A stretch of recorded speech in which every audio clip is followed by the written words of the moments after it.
Hey, everybody, and welcome back to the DLF Trade Show on the DLF YouTube channel. Your place to go just to watch me and Addison just hang out. Because maybe we say something helpful, maybe we don't. Maybe we talk about stuff, maybe we don't. Maybe I sit here and ramble for as long as possible just to see how long I can talk before even Addison's just like, oh my God, Russ, stop talking already. We have a show that we're supposed to do, but he hasn't done that yet. So I guess I haven't tried talking long enough or saying things not nice enough to him that he's just like, all right, this is going on too far. This is going too long. You really just need to see. He's nodding. He's like, all right, yeah, okay, we're getting there. We're getting there.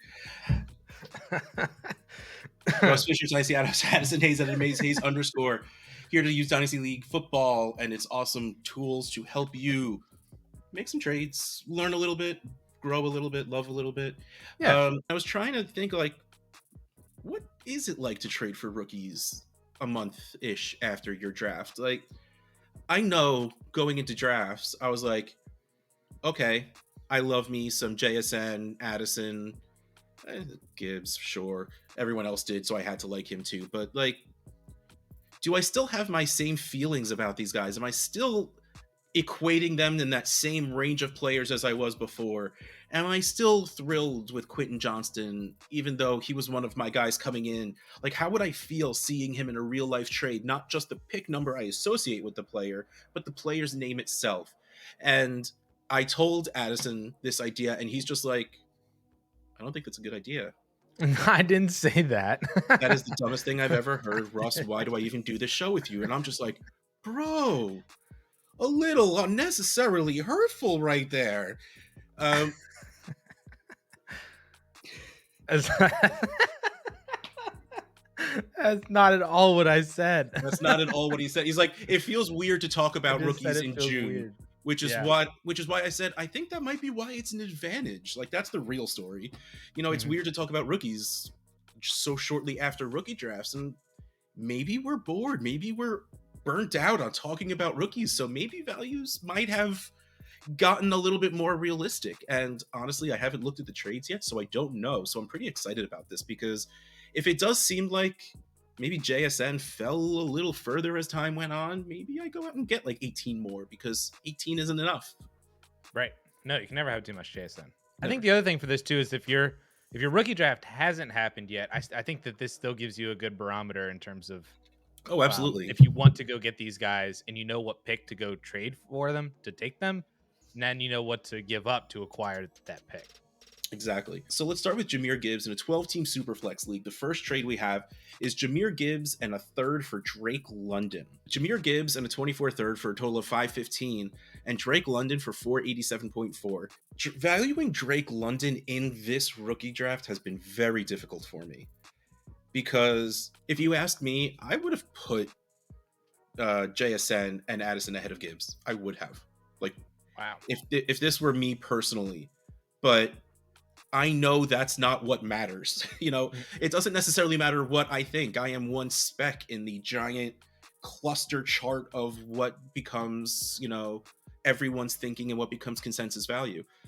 So we knew Gibbs was a little bit ahead of that. So I'm trying to hear, where do I put Drake London amongst the other receivers, like with JSN or Addison? And then is he right below that? Which means, is he with Gibbs for me? Which means, for me to do that, he would have to be the 103. The analyzer kind of thinks it's pretty spot on, because Gibbs is 467.5 and London is 487.4. That's pretty high for what I don't know if that's low on Gibbs or high on London. I think it might be high on London, which, don't get me wrong, I know both of us are okay with. I think I'm good with London here. I think consensus would probably go to the Gibbs side, though. But I want London here. I would be good paying this for London, especially if I earned that 1, 2, 3, 4, 5, the 105. So my team's like, okay, but not quite there yet. Give me that young wide receiver that helps me bolster the rest of my team. And then when I'm ready to compete, I'll go and pick a running back when we're closer to the season starting. I do think that consensus would agree that they would take Jahmyr Gibbs over Drake London. ADP said so in both one quarterback and in Superflex leagues. Jahmyr Gibbs is picked slightly ahead of Drake London. It's not 5-6 significant. picks. That's Yeah, not nothing that yeah, early. it's half a round, but it's they're pretty close ADP wise. I also would take Jahmyr Gibbs over Drake London. I even though like if I were to put Drake London into this wide receiver class, he would be my wide receiver one ahead of Jackson Smith and Jigba. But that still does not mean that I would have London as my rookie wide receiver one over Jahmyr Gibbs. I have been fully Yeah. since the NFL draft. I've been fully aboard Gibbs over JSN. So then Gibbs would also then be over Drake London. And basically for me, like it's just like I do think that he's going to be DeAndre Swift. I think there's an opportunity that he could be more than DeAndre Swift and get closer to Alvin Kamara, or get closer to what Austin Eckler was prior to this past season when he was 90 receptions, but he was 130 ish rush attempts. Mm-hmm. That could be the upside that we're talking about for Jahmyr Gibbs. Maybe not 2023, but throughout his rookie contract, I definitely think he can get there. And the draft capital, I think, certainly showcases that the Lions would give him the opportunity to get there as well too. So I would take Jahmyr Gibbs. I posted a video on running back rankings using a dynasty score method that I have. That's basically just looking at ADP, production, and age. And with all of that stuff in there, Jahmyr Gibbs came out as the dynasty RB3. And that's he's got to be up there with those things. Yeah. Even with no production in the league yet. Yeah. Well, I put in 11 and a half PPR points per game, which is the average that a rookie running back that has not been drafted inside the top 10 over the last like 6 or 7 years has averaged. Only it's 11 and a half points per game. That's not a lot. One. That's not a lot at all.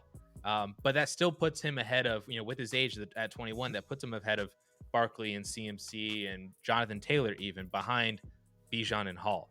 So that's like kind of the upside in terms of value that we're talking about with Gibbs. And I would take that over Drake London. I do agree. I think that there is something to be said with what you ended on, was saying that if your team deservedly got like a top 4 or 5 pick and you're debating on taking Jahmyr Gibbs, or if you deservedly got like the 102 in one quarterback leagues, and your team's like that bad, not really ready for a running back, I would then flip that for Drake London and build around the wide receiver instead.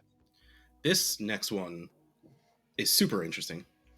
It is Jahmyr Gibbs and a 24 third for Kenneth Walker and a 24 second. Jahmyr Gibbs at 468, the third at 475. 47.5 for a total of 515. We're just going with that. And Ken Walker in a 24 second for a total of 540. I don't get it. Like, you're willing to give up the difference between Gibbs and Walker, which to me is very big right now, to get from a 24 third to a 24 second. Yeah, I was wondering which way you're gonna. I did think that it was that you valued Walker less. So that's what you're saying, is that you need to add more than a 24 second to Walker to get to Gibbs.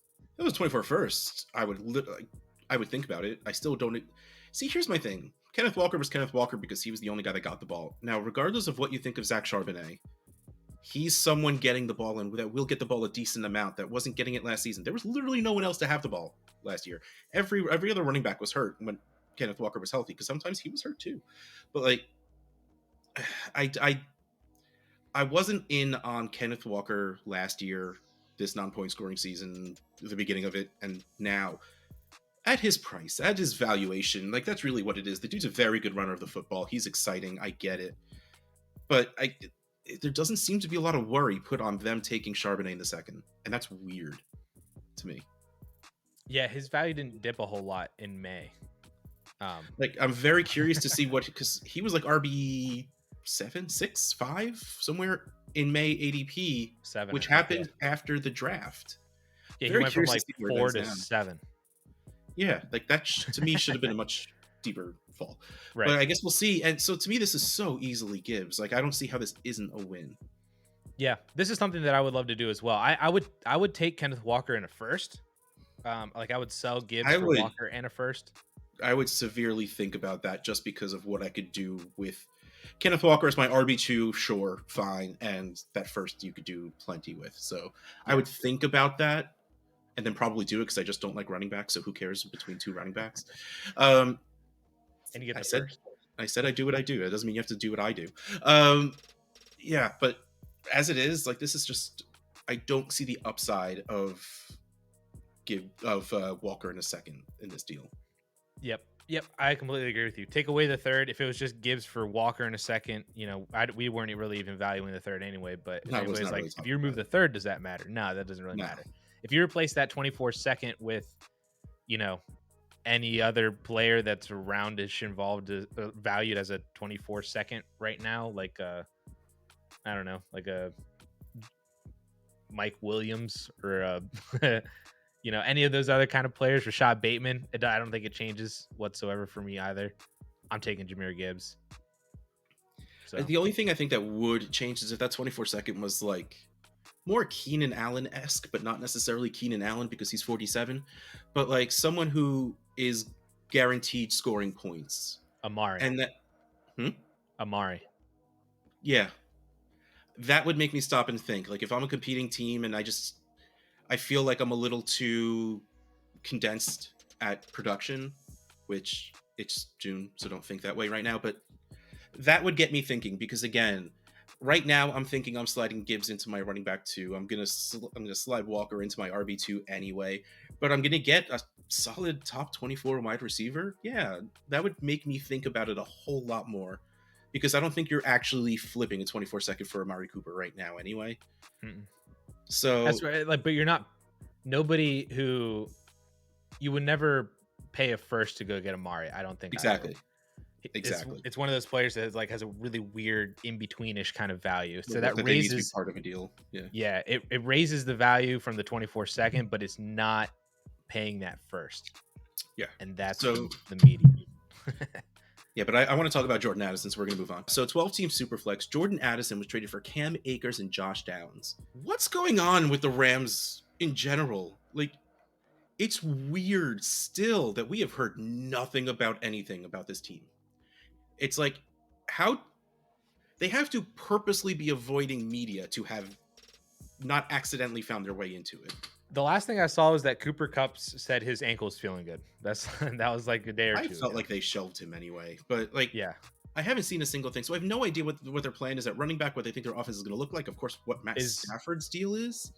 Is no news good news? Like it's just kind of status quo. Like they're like just I was convincing myself that for a while, but I'm like, all right, this is too much no news. But to me, it doesn't even matter. Like even if like someone came out and said, look, Akers is our guy, the value difference here is just too much. Oh right, I should talk about the value. Jordan Addison 297.5 by himself, Akers 121, Josh Downs only at 71 for a total of 192. Like again, this is so easily Addison that I don't really understand it. Yep. I 100% agree.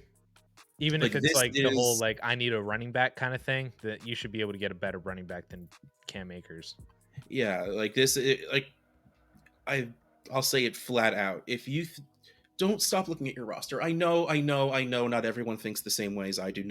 Not everyone should think the same way as I do. But especially if you are in an active league, which we have no idea what this league itself is, there's no reason to be trading for a running back right now. There's so much stuff can happen, and running back as a position and as athletes, running backs are just so volatile when it comes to injury and depth charts. Like so much can happen where having nothing to do with the player themselves. But back to what Addison said before, you should be aiming for someone better than Cam Akers, or if you just want Cam Akers, sending someone different than Jordan Addison for him. Right. For Addison specifically, again, and ADP may not be indicative of complete trade value, but May ADP 5 spots ahead of Jordan Addison is Nick Chubb. 4 spots behind him is J.K. Dobbins and Javonte Williams and Derrick Henry. And then you get down to like Rashad White and DeAndre Swift, and these guys are valued way higher than Cam Akers. So this next one though, Jordan Addison and the 201 for Mark Andrews. Jordan Addison 297.5, the 201 135.8 for a total 433. Mark Andrews by himself 425. So like this is even. If I cared about the tight end position, which is something I may sort of do, like if I'm gonna have a tight end on my team, if I'm gonna trade for a tight end, it's going to be Kelsey, Andrews, Pitts at this point, right. Waller, because he's so cheap and he showed us what he could do, but not the point. Like it's gonna be one of those guys I know are gonna produce. It's gonna be one of those top 4, and they're like Huck and Kittle, like those guys, and Mark Andrews is one of those, even though I hate him still. I was rambling and hoping I'd come up with an answer, and I still don't think I have one. Mm. I think the answer should be Andrews, but I think I just Yeah. like Addison too much. So The answer, this is fair. I like this. I'm gonna stick with Addison in the 201 because hoping, like, say this is mid draft at the 201, I can take a shot at a tight end, and like we're still talking Mayer and Laporta, guys who don't have a line in front of them. So I think I would rather do that than go for Mark Andrews.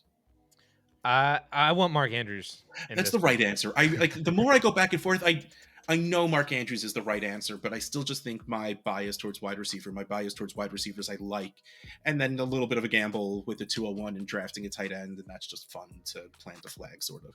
But yeah, I think you're right. I think the answer is Andrews. I just want Andrews. I just want the elite tight end who I think is going to be in a nice opportunity for a bounce back season this year with Lamar hopefully fully healthy for the entire season.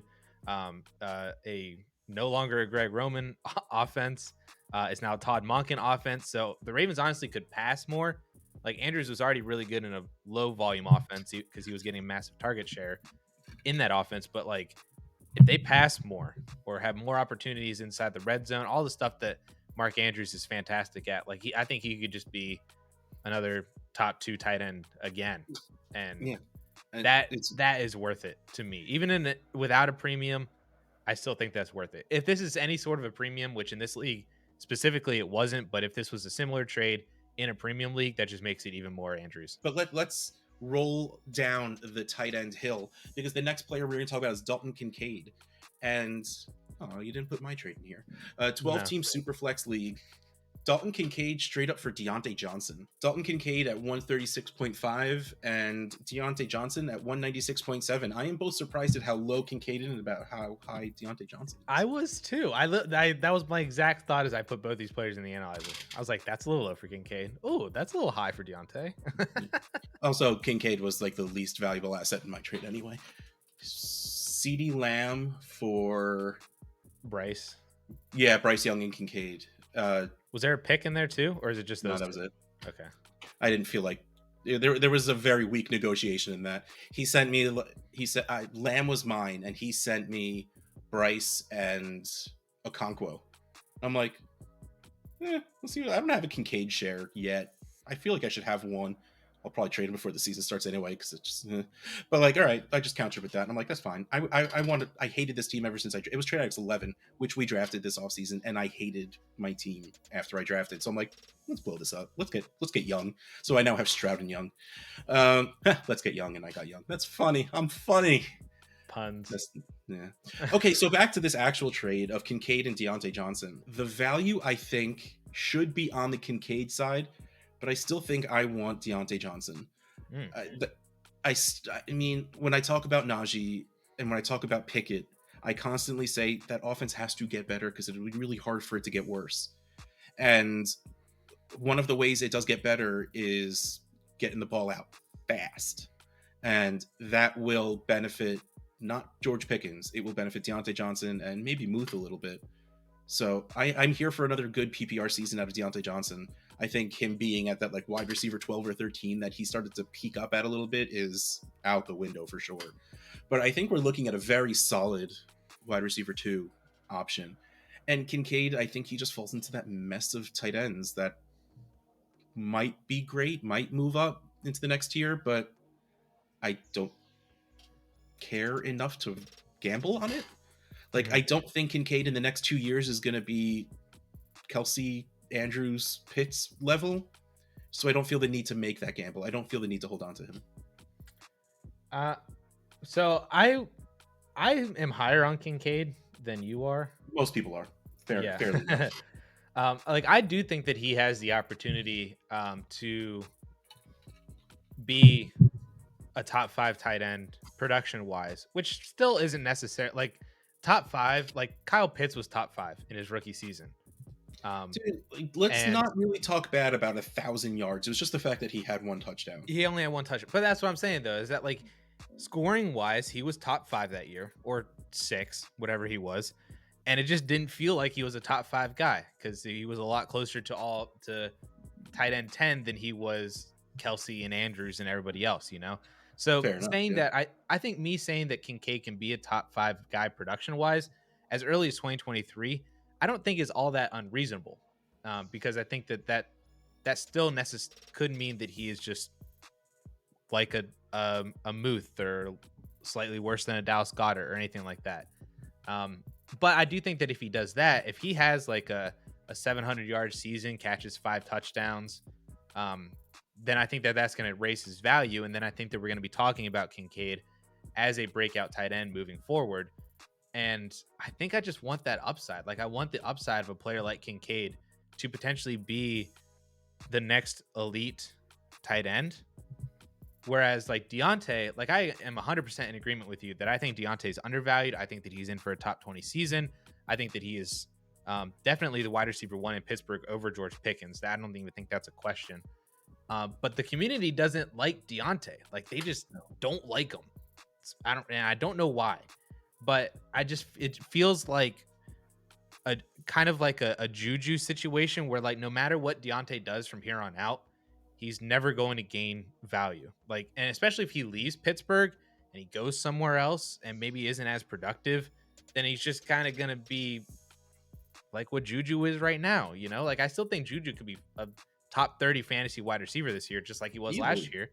But that doesn't really mean anything. And especially if the dynasty value doesn't follow that, I think it's just a better home run swing, in my opinion, just to go for Kincaid, who has that upside.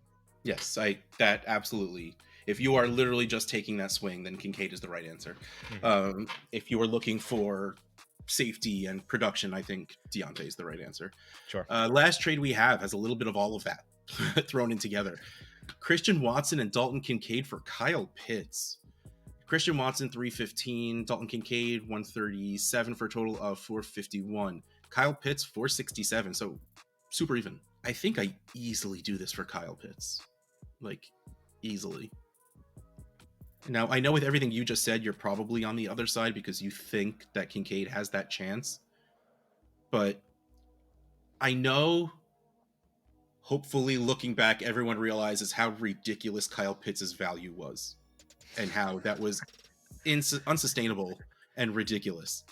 And the truth now is he's 22 years old with a 1,000-yard season under his belt with a team that is pushing to compete. They're not rebuilding. They got Bijan. They're starting to compete. They almost accidentally made the playoffs because of how bad their division is. Like, all they need to do is now test out to see what they think of Ritter and shore up their offensive line, and they have an offense. You know, they have Bijan, Pitts, and London, and that's more than that is more than what a lot of teams have. That was not coming out right at all. Whew. So, like, I'm in on Pitts because I think that offense is there, and I think we've seen that Pitts is very good.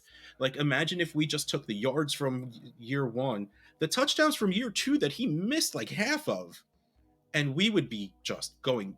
Pitts would be tight end 1 if he did that his rookie. Like, if he just had that 4 or 5 touchdowns in year 1 instead of 1, he would be tight end 1, and we would not be having these conversations of is he a bust or not.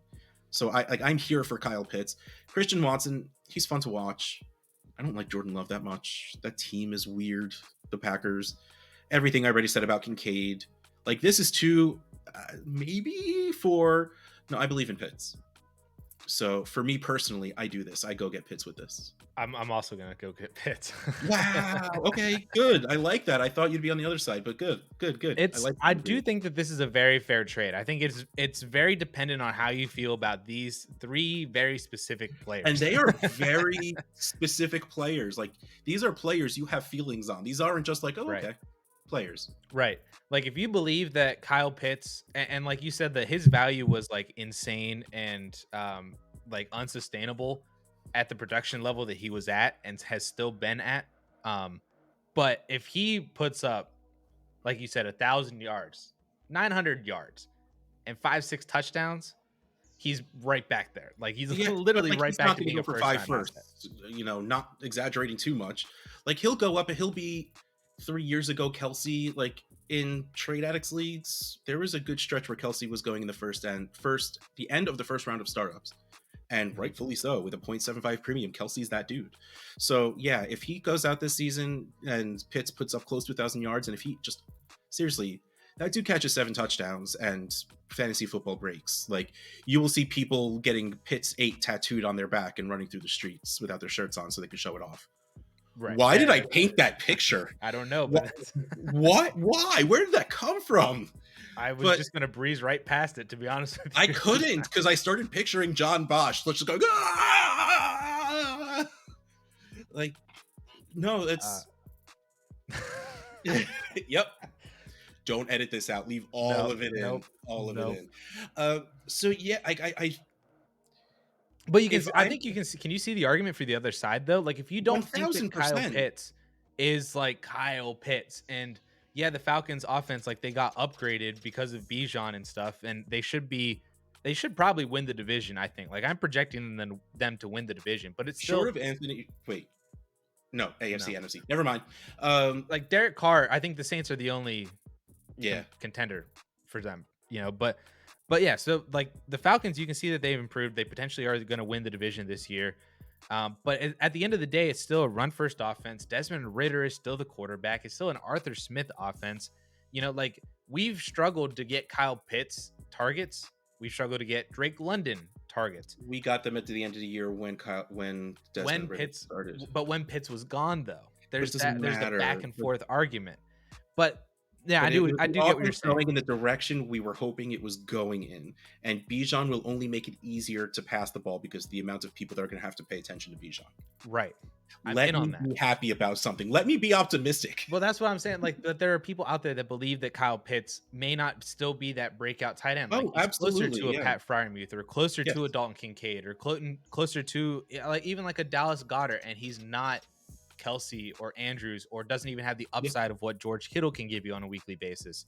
So if you don't believe that, and you believe that he's closer to Kincaid, a player like Christian Watson, who is a huge, I think still has question marks, but like that, he in of itself has a huge home run swing. Yeah, we've seen it. Like he did it multiple games last year, like so it wasn't just like a one. It wasn't like Chase Claypool with that one game where he put up 4 touchdowns. Like we saw Christian Watson have multiple touchdown games, and we saw him get volume. We saw him get those big plays and still have another 6-7 catches in the game. Like, again, the big thing being the change of quarterback. But like you said before, when talking about going for that home run swing, this is 2 of them. You know, Christian Watson and Dalton Kincaid. And if you believe that Pitts is just one of those tight ends, then it's not that big of a price to pay. Right. So like this absolutely is a very, very good trade, and it's probably made from 2 people who think very differently, which is fantastic because that's how trade good deals get done. Yeah. Whew. All right, but off that level of excitement and ridiculousness that just happened, we need to end this show now. This has been the DLF Trade Show on the DLF YouTube channel. Russ Fisher at Dynasty Outhouse, Addison Hayes at AmazeHayes_. We'll catch you next time.